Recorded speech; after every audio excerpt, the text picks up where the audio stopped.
ሰላም ተማሪዎች እንዴት ናችሁ? ዲታኔን ከሳቋማ ዩኒት 7ን ጀምረን ነበር ስታቲስቲክስ። ዛሬ ግራፊካል ሪፕሬዘንቴሽን ኦፍ ግሩፕድ ዳታን እናያለን። ከዛ በፊት ግን እዚህ ጋር የቴሌግራም ቻናላችንን ጆይን አድርጉ፣ እንዲሁም ዩቲዩብ ቻናላችንን ሰብስክራይብ አድርጉ። ሀሳብ አስተያየታችሁን አስቀምጡልን፣ ቀጣይ በተሻለ ስራ እንድንመጣ ስለሚያግዘን። እንዲሁም ዌብሳይታችንን ቪዚት ማድረግ እንዳትረሱ። በቀጥታ ወደ ግራፊካል ሪፕሬዘንቴሽን ኦፍ ግሩፕ ዳታ Activity 7.5 What knowledge do you have about graphical representation of group data such as histogram እንዲሁም ፍሪኩዌንሲ ፖሊገን። እንግዲህ ሂስቶግራምን 9ኛ ክፍል ላይ እኔ ራሴ አስተምራችኋለሁ። ይሄኛው ግን ፍሪኩዌንሲ ፖሊጎን እሱ አዲስ ነው። እሱን እናያለን። እስኪ እናንተ ሐሳብ ስጡበት እስከዛው። In the previous section, representation of data by tables has already been discussed. እንግዲህ ዳታን በቴብል እንዴት እንደምናስቀምጥ አይተናል። Now let us turn our attention to another representation of data. አሁን ደግሞ ግራፊካል ሪፕሬዘንቴሽንን እንመለከታለን ማለት ነው።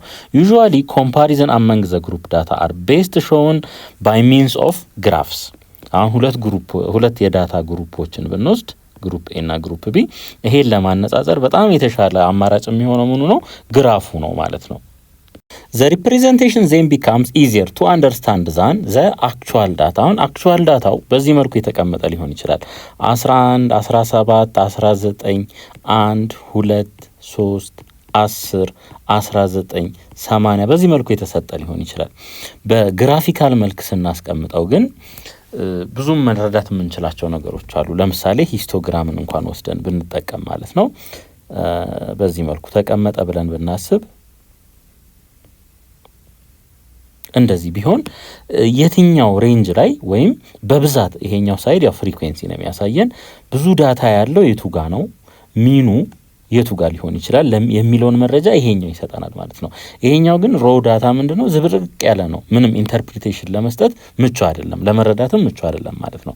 ዘ ሂስቶግራም ኤንድ ፍሪኩዌንሲ ፖሊጎን ግራፍ አር ሞስት ኮመንሊ አፕላይድ ግራፊካል ሪፕሬዘንቴሽን ፎር ኮንቲኒየስ ዳታ። ስለዚህ ይህንን ሂስቶግራሙን እና ፖሊጎን ግራፉን እንጠቀማለን። ለምን? ለኮንቲኒየስ ዳታ ማለት ነው። ኖት ስቴፕስ ፎር ኮንስትራክቲንግ ሂስቶግራም ኤንድ ፍሪኩዌንሲ ፖሊጎን። እንግዲህ የምንከተላቸው ስቴፖች አሉ። የመጀመሪያው ምንድን ነው? ድሮ ኤንድ ሌብል ዘ ኤክስ ኤንድ ዋይ አክሲስ። እንግዲህ በዚህ መልኩ ይሄንን ኤክስ እንበለው፣ ይሄኛውን ሳይድ ደግሞ ዋይ እንበለው ማለት ነው። ከዚህ ነው የምንነሳው። Choose a suitable scale for the frequencies or cumulative frequency and label it on the y-axis. እንግዲህ እንደፈለግን ለምሳሌ 10 20 30 እያልን ልንሄድ እንችላለን። ስኬሉን ኦር 5 10 እያልን በዚህ መልኩም ልንሄድ እንችላለን። ምን ላይ ነው የምናስቀምጠው? y-axis ላይ እናስቀምጠዋለን ማለት ነው። ምኑን? ፍሪኩዌንሲውን ወይም cumulative frequencyውን ማለት ነው። ቀጥሎስ represent the class boundaries for the histogram. ሂስቶግራም ከሆነ የምንሰራው ምን እናደርጋለን ማለት ነው? ክላስ ባውንደሪውን እናስቀምጣለን። ለምሳሌ ይሄ ቢሆን ኤክስ ሌዛ ነው ሪዚኳልሱ ከ1 እስከ 5 ከሆነ እቺን በዚህ እናሳያለን ማለት ነው። ቀጣይ ደግሞ ለሚመጣው በተመሳሳይ ምን እናደርጋለን? 5 ሌዛ ነው ሪዚኳልስ ቱ ኤክስ ሌዛን 10 ይሄንን ያሳይልናል ማለት ነው። ምንም እንሰራ ከሆነ ሂስቶግራም እንሰራ ከሆነ ማለት ነው። ነገር ግን ፍሪኩዌንሲ ፖሊጎን የምንሰራ ከሆነ ሚድ ፖይንቶቹን ነው የምንወስደው። ሚድ ፖይንት ማለት ምን ማለት ነው? 1 ሲደመር 3 6፣ ለ2 ስናካፍለው 3 እዚች ጋር 3 እናስቀምጣለን ማለት ነው። 5 ሲደመር 10 15 ይሆናል። ለ2 ስናካፍለው 7.5 ይሆናል ማለት ነው። እዚች ጋር 7.5 እናስቀምጣለን ማለት ነው። ከዚህ በኋላ ምን እንሰራለን? ፍሪኩዌንሲ ፖሊጎኑን እንሰራለን። እነዚህኞቹ ሚድ ፖይንቶቹን ተጠቅመን እንዴት እንሰራለን አሳያችኋለሁ። ይሄን የት ነው የምናስቀምጠው? ኤክስ አክሲስ ላይ ነው የምናስቀምጠው ማለት ነው። ፕሎት ዘ ፖይንትስ። ከዚህ በኋላ ፖይንቶቹን ነው ፕሎት የምናደርገው። ለምሳሌ ከፍሪኩዌንሲ ፖሊጎኑ ብንነሳ እዚች ጋር ሚድ ፖይንቷን እንወስዳለን፣ እዚህ ጋር ሚድ ፖይንቱን እንወስዳለን። ከዛ እነዚህን እንደዚህ ማገናኘት ይሆናል። ከዛ በኋላ ቀጣይ ላለውም በተመሳሳይ መልኩ ማለት ነው። ድሮ ዘ ባርስ ኦር ላይንስ ቱ ኮኔክት ዘ ፖይንትስ። ፖይንቶቹን ለማገናኘት ወይ ባር ወይም ቁጥር እንጠቀማለን ማለት ነው። Definition 7.8 Frequency polygon is a graph constructed by using lines to join the midpoints of each interval or pin. ምን እንደምናደርገው ማለት ነው? መጀመሪያ ሚድ ፖይንት ነው የምንፈልገው ከዛ በኋላ እናገናኛቸዋለን በምን በላይን ማለት ነው። the frequency is placed along the vertical axis and class midpoints are placed along the horizontal axis። ለምሳሌ አንድ ምሳሌ ወስጄ ላሳያችሁ። እዚህ ጋር ይሄ ያለ እንበል፣ ይሄ የሆነ ሚድ ፖይንት ነው እንበል። ሂስቶግራሙ በዚህ መልኩ ነው ያለው እንበል። ከዛ ደግሞ እዚህ ያለ እንደዚህ ነው እንበል። እንግዲህ ሶ ምን እናደርጋለን? የነዚህን ሚድ ፖይንቶች እንወስዳለን የሁሉንም ማለት ነው። ከዛ እዚች ጫፍ ላይ እንመጣና እዚች ጋር ቲክ እናደርጋለን። እዚህም ቲክ እናደርጋለን። ይሄን ኤክስቴንድ እናደርገዋለን ማለት ነው በሌላ አነጋገር። ከዛ እነዚህን ማገናኘት፣ ይሄ እንደዚህ መጣ ማለት ነው። ሶ ይሄ በጥቁር የተሳለው ምንድነው ማለት ነው? ፍሪኩዌንሲ ፖሊገን ይባላል። ፍሪኩዌንሲ ፖሊገን ምን ተጠቅመን የሰራ ነው? ሚድ ፖይንቶቹን ወሰድን። ሚድ ፖይንት ያው ነግሬያቸዋለሁኝ። እዚህ ጋርና እዚህ ጋር የሆነ ቁጥር ይኖረናል። እሱን ደምረን ለሁለት ስናካፍል የምናገኘው ቁጥር ወይም እዚህ መሃሉ ላይ የሚኖረው ቫልዩ ማለት ነው። ከዛ በኋላ እንደዚህ ማገናኘት ይሆናል። በቃ ይሄ ምንድነው? ፍሪኩዌንሲ ፖሊጎን እንለዋለን። ዘ ፍሪኩዌንሲ ኢዝ ፕሌስድ አሎንግ ዘ ቨርቲካል አክሲስ። ይሄን ተነጋግረናል። እዚህ ጋር ፍሪኩዌንሲ ነው የምናስቀምጠው። ክላስ ሚድ ፖይንቶቹ ደግሞ እዚህ ነው። ክላስ ሚድ ፖይንቶቹ ደግሞ እዚህ ሆሪዞንታል ላይ ነው የሚቀመጡት ማለት ነው። ኤግዛምፕል ኮንስትራክት ሂስቶግራምስ ኤንድ ፍሪኩዌንሲ ፖሊገንስ ፎር ዳታ ሾውን ኢን ፊገር 7.7 ሌት ኤክስ ቢ ዘ ዊክሊ ዌጅ። ሶ ይሄ ቴብል ተሰጥቶናል ማለት ነው። ፍሪኩዌንሲው አለ፣ እዚህ ጋም ደግሞ ኢንተርቫሉ አለ፣ ሂስቶግራም እና ፍሪኩዌንሲ ፖሊጎኑን ከዚህ ላይ እንሰራለን ማለት ነው። እሺ የመጀመሪያ ስራችን ምንድነው? አክሲሶቹን ማስቀመጥ ነው። ይሄ አለ ማለት ነው። ይሄ ኤክስ ይሆናል፣ ይሄ ዋይ ይሆናል። አሁን ፍሪኩዌንሲዎቹን እዚህ ጋር እናስቀምጥ። መጀመሪያ አፕሮፕሪየት የሆነ ስኬል እንውሰድ። ከቴክስታችሁ ጋር እንዲመሳሰል በ10 ሬንጅ እንሂድ። 10 20 30 ሳሙኤል እዚህ ጋር 40 እንበል ማለት ነው። እሺ ከዛ በኋላ ደግሞ እነዚህ ኢንተርቫሎቹን ደግሞ እናስቀምጣለን። ከስንት ነው የሚጀምረው? ከ140 እስከ 160 እዚህ ጋር ልምጣ። ከ140 እስከ 160 እዚህ ጋር እናስቀምጣለን። ቀጥሎስ ከ160 እስከ 180 ይቀጥላል። አሁንም ከ180 እስከ 200 ኦሪዚ ኳልስቱ የለውም ይሄ እስከ 200 እያለ ይቀጥላል ማለት ነው። ቀጥሎስ ከ200 እስከ 220 በዚህ መልኩ ይቀጥላል ማለት ነው። ያው ቦታ አልበቃም፣ ሐሳቡን ነው የምትይዙት። በትክክል የተሳለውን አሳያችኋለሁኝ። አሁን ይሁ ከ140 እስከ 160 ፍሪኩዌንሲው ስንት ነው? 7 ነው። 7 ደግሞ ከ10 ዝቅ ስለሚል ሳሙኤል እዚህ አካባቢ ይሆናል ብለን እናስብ። እዚህ ከዚህ እንነሳለን፣ እዚች ድረስ እንመጣለን፣ እዚህ እንመጣለን ማለት ነው። ከ160 እስከ 180 ደግሞ ያለውን ተመልከቱ። ፍሪኩዌንሲው ስንት ነው? 20 ነው። 20 ማለት ደግሞ እዚህ ጋር ስለሆነ ሳሙኤል እዚህ አካባቢ ይሆናል። እዚህ ድረስ እንመጣለን ማለት ነው። ይሄ ይሆናል ማለት ነው። ሌላ ከ180 እስከ 200 ፍሪኩዌንሲው እንደምታየው ስንት ነው? 33 ነው። 33 ደግሞ እዚህ አካባቢ ይሆናል። ከ30 ትንሽ ከፍ ብሎ ማለት ነው። ስትሬታችንን ይዘን እንመጣለን። እዚህ አካባቢ ይሆናል ብለን እናስብ። ከዛ ይሄ ይሆናል ማለት ነው። ይሄ ይሆናል። ከ200 እስከ 220 25 ነው። ስለዚህ 25 ማለት ደግሞ እዚህ አካባቢ ይሆናል። በ20 እና በ30 መካከል ላይ ማለት ነው። እዚህ አካባቢ ይሆናል ብለን እናስብ። ይሄ ይሆናል ማለት ነው። እንግዲህ ለሌሎቹ በተመሳሳይ ነው የምንቀጥለው፣ በተመሳሳይ እንቀጥላለን። ይሄ ምንድነው? ሂስቶግራሙ ነው። እሺ እንግዲህ በደንብ የተሳለ ከቴክስታችሁ ላይ የተወሰደ ይሄ ያለ አሰራሩ ይሄ ነው። እንግዲህ ምንም የተለየ ነገር የለውም ማለት ነው። ፍሪኩዌንሲው እዚህ ጋር ይቀመጣል። ዊክሊ ዌጁ ወይም ኢንተርቫሉ እዚህ ጋር ይቀመጣል። ከዛ በኋላ በዚህ መልኩ ማገናኘት ነው የሚሆነው። አሁን ከዚህ ላይ ፍሪኩዌንሲ ፖሊገኑን ስሩ ብንባል ሚድ ፖይንት እንወስዳለን። ሚድ ፖይንት እዚህ የዚህንም ሚድ ፖይንት የዚህንም ሚድ ፖይንት የዚህንም ሚድ ፖይንት የዚህንም ሚድ ፖይንት የዚህንም ሚድ ፖይንት እንወስዳለን። አሁን የዚህ ሚድ ፖይንት ስንት ይሆናል? 140 ላይ 160 ስንደምር 300 ይሆናል። ለሁለት ስናካፍለው 150 ይሆናል። ስለዚህ እዚህ ጋር 150 እናስቀምጥ። እዚህስ ከ160 እስከ 180 3 ከ40 ለሁለት ስናካፍለው 170 በ20 ነው እየጨመረ የሚሄደው። ይሄ 190 210 230 250 ይሆናል ማለት ነው። የቱ ይሄ መሃል ላይ ያለው ማለት ነው። ስለዚህ እንደዚህ እናርግ። ቺን እዚህ ጋር ማሳየት እንችላለን ፍሪኩዌንሲው ላይ ማለት ነው። ይሄንን እዚህ ሚድ ፖይንቱ ነው እየወሰድን ያለ ነው። ልብ አድርጉ። ይሄን እንወስዳለን። ስለዚህ አሁን ተመልከቱ። ከዚህ በኋላ ይሄንን እንደዚህ እናገናኛለን፣ ይሄን እንደዚህ እናገናኛለን፣ ይሄንን እንደዚህ እናገናኛለን፣ እንደዚህ እናገናኛለን፣ እንደዚህ እናገናኛለን። ሶ ይሄ ምንድነው? ፍሪኩዌንሲ ፖሊጎኑ ይሆናል ማለት ነው። ፍሪኩዌንሲ ፖሊጎኑ ይሆናል ማለት ነው። ይሄ በከታች ያለው መጀመሪያ ያየነው እሱ ሂስቶግራሙ ነው። ይሄኛው ግን ሚድ ፖይንቶቹን በማገናኘት በመስመር በማገናኘት የፈጠርነው ደግሞ ፍሪኩዌንሲ ፖሊገን ይሆናል። እሺ ያው እዚህ ጋር እንደምታዩት በደንብ የተሳለ ስዕል አለ። 150 170 እስከ 250 ድረስ አይተናል ሪዝኑን። ይሄ ፍሪኩዌንሲው ነው እንግዲህ እዚህ ጋር 7 ነበረ፣ እዚህ 20፣ እዚህ 33፣ እዚህ 25፣ እዚህ 11፣ እዚህ 4።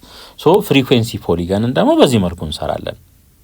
Exercise 7.5 draw the histograms the frequency polygon of the previous exercise 7.4 ይለናል። እንግዲህ 7.4 ላይ የነበረን ቴብል ይሄ ነው። የዚህን ሂስቶግራም እና ፍሪኩዌንሲ ፖሊገን እንሰራለን። እሺ እንጀምር። እንግዲህ ፍሪኩዌንሲ ስኬል አመራረጥ ባለመብት ነን፣ ምንም ማንም የሚያስገድደን የለም ማለት ነው። በ10 በ10 እንሂድ። አሁንም 10 20 30 እንግዲህ ከ30 በላይ ስለሌለ እዚሁ ጋር እናቆማለን ማለት ነው። ሌላ እነዚህኞቹን ኢንተርቫሎች ደግሞ እንወስዳለን።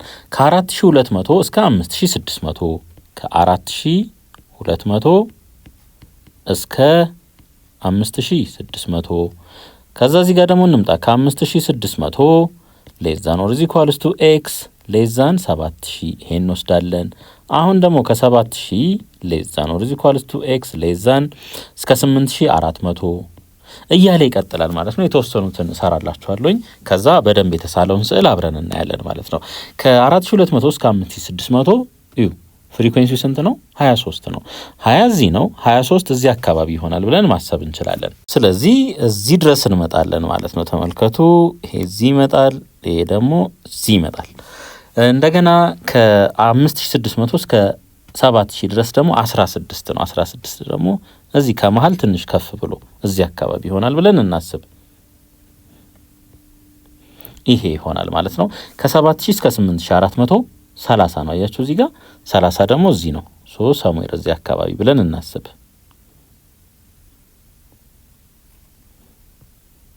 ይሄ ይሆናል እንግዲህ በዚህ መልኩ ነው የምንሰራው ማለት ነው።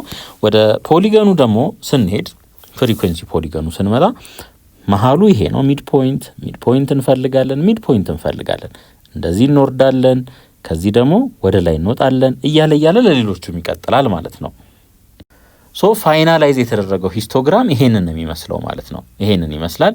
አሁን ወደ እንትናችን እንሂድ፣ ወደ ፍሪኩዌንሲ ፖሊገኑ ደግሞ እንሂድ። ሶ ሃፍዌይ እዚህ እንመጣለን፣ እዚህ ሃፍዌይ እንመጣለን፣ እዚህ ሃፍዌይ እዚህ እንመጣለን ማለት ነው። ስለዚህ ይሄንን እንደዚህ እናገናኝ፣ ይሄንን ደግሞ እንደዚህ እናገናኝ፣ ይሄንን እንደዚህ እናገናኝ፣ ይሄንን እንደዚህ እናገናኝ ማለት ነው። አሁን ያው የዚህ ቫልዩ ሚድ ፖይንት እንደሆነ እናውቃለን። 4200 እና 5600 ደምረን ግማሹን እዚህ ጋር ማስቀመጥ፣ የዚህንም በተመሳሳይ እዚች ጋር፣ የዚህኛውንም እዚህ ጋር፣ ቫልዩዎቹን እዚህ ጋር እናስቀምጣለን። ከዛ በተረፈ ፍሪኩዌንሲዎቹን ደግሞ እዚህ ጋር የዚህን ፍሪኩዌንሲ እዚህ፣ የዚህን ፍሪኩዌንሲ እዚች ጋር፣ የዚህን እዚህ፣ የዚህን እዚህ፣ የዚህን ደግሞ እዚህ ጋር ማሳየት እንችላለን። ሶ ፍሪኩዌንሲ ፖሊገኑ ይሄንን ይመስላል ማለት ነው። እነዚህ ሚድ ፖይንት ናቸው። ሚድ ፖይንት ቨርቲካሊ ደግሞ ይሄ ፍሪኩዌንሲውን ያሳየናል፣ ይሄም ፍሪኩዌንሲውን ያሳየናል፣ ይሄም ፍሪኩዌንሲውን ሳሙዌር እዚህ ጋርም ፍሪኩዌንሲውን፣ ይሄኛውም ፍሪኩዌንሲውን ያሳየናል ማለት ነው። ሁለተኛ ጥያቄ ዘ ቴብል ቢሎ ሾውስ ዌይት ኦፍ ግሬድ 11 ሴክሽን ኤ ሜል ስቱደንትስ። እንግዲህ ክብደታቸው በዚህ መልኩ ተሰጥቷል ማለት ነው። ከ40 እስከ 45 ኪሎ ግራም፣ ያው 45ን ሳያካትት 4 ተማሪዎች አሉ። ከ45 እስከ 50ን ሳያካትት 8 ተማሪዎች አሉ። ከ50 እስከ 55ን ሳያካትት 12 ተማሪዎች አሉ። ሶ ይሄ ቴብል ይሄንን ነው የሚያሳየን ማለት ነው። እሺ ሂስቶግራም እንድንሰራ ተጠይቀናል። እንደተለመደው ቨርቲካል እና ሆሪዞንታል እንደዚህ እናስምር። እንግዲህ ስኬላችንን ማስቀመጥ እንችላለን። አይ ቲንክ በ5 ብንሄድ የተሻለ ነው። ይሄ እንደምታዩት ዳታውን ማለት ነው 5 10 15 እዚህ ጋር 20 ላስቀምጥ። 20 ኖርማሊ አያስፈልገንም እስከ 15 ብቻ በቂ ነው። ምክንያቱም ዳታው እንደምታዩት ትልቁ ፍሪኩዌንሲው 12 ስለሆነ ማለት ነው። አሁን ደግሞ ሬንጅ እናስቀምጥ እንግዲህ እዚህ ጋር ከ40 እስከ 45 ድረስ፣ ቀጥሎ ከ45 እስከ 50፣ ከዛ እስከ 50 እስከ 55፣ ከ55 እስከ 60፣ ከ60 እስከ 65 ድረስ ሌዛን ኤክስ ሌዛን 55 ይሄን እናስቀምጥ ማለት ነው። እሺ ይሄ እዚህ ድረስ ይመጣል። አሁን ፍሪኩዌንሲውን ተመልከቱ። መጀመሪያ ላይ ያለን ፍሪኩዌንሲ ስንት ነው? 4 ነው። ስለዚህ እዚች ከ5 ትንሽ ዝቅ ብለን እንጀምራለን ማለት ነው። ይሄ ይሆናል። ቀጣይ 8 ነው ፍሪኩዌንሲው። 10 ጋር ሳንደርስ ከ10 ዝቅ ብለን ማለት ነው እዚህ አካባቢ ይሆናል ብለን እናስብ። ከ50 እስከ 5 ፍሪኩዌንሲው 12 ነው። 12 ሰሙዌር እዚህ አካባቢ ነው ብለን እናስብ። ትንሽ ከፍ እንበል ከዚህ ይሄ ይሆናል። ከ55 እስከ 60 9 ነው ፍሪኩዌንሲው። ስለዚህ እዚህ አካባቢ ይሆናል ብለን እናስብ። እዚህ አካባቢ ይሆናል ብለን እናስብ። ያው ከ8 ከፍ እንዲል ከዚህኛው ማለት ነው። ከዛስ 3 ነው። ከ60 እስከ 65 ደግሞ 3 ነው። ትንሽ ዝቅ ማለት አለበት ከዚህ ይሄ ይሆናል ማለት ነው። ይሄ ሂስቶግራማችን ይሆናል። ፍሪኩዌንሲ ፖሊጎኑን እዚሁ ላይ መስራት ካለብን ምን እናደርጋለን? ሚድ ፖይንት እንፈልጋለን። ከዛ በኋላ እነዚህን ማገናኘት ይሆናል። እንደዚህ ይሄንን እንደዚህ፣ ይሄን እንደዚህ፣ ይሄንን እንደዚህ በዚህ መልኩ ማሳየት እንችላለን። እንግዲህ እቺ መሃል ላይ ናት። የ40ና 42ን ደምር 45ን ደምረን ለ2 ስናካፍል 42.5 ይሆናል። ይሄ ቫልዩ 42.5 ይሆናል ማለት ነው። ሌሎቹም በተመሳሳይ እዚህ ጋር ያሉትን እየደመርን ለ2 በማካፈል ከዛ በተጨማሪ ይሄ ፍሪኩዌንሲ ቨርቲካሊ ደግሞ ካየነው ፍሪኩዌንሲ ይሄ ለምሳሌ እዚህ ጋር 4 ነው ፍሪኩዌንሲው፣ የዚህ 8 ነው፣ የዚህ 12 ነው፣ የዚህ 9 ነው፣ የዚህ 3 ነው። ቨርቲካሊ ያለን ፍሪኩዌንሲ ማለት ነው። እሺ ያው በደንብ የተሳለው ስዕል ደግሞ ይሄንን ይመስላል። ዌይት አለን፣ ሬንጁ እዚህ ጋር፣ ነምበር ኦፍ ስቱደንትስ ወይም ፍሪኩዌንሲው ደግሞ በዚህ ጋር አለን ማለት ነው። ሂስቶግራሙ ይሄንን ይመስላል። ቢ ላይ ደግሞ ድሮ ፍሪኩዌንሲ ፖሊገን ይለናል። እንግዲህ ኦልሬዲ ስለነዋል ይሄንን ይመስላል ማለት ነው። ስለነዋል ቅድም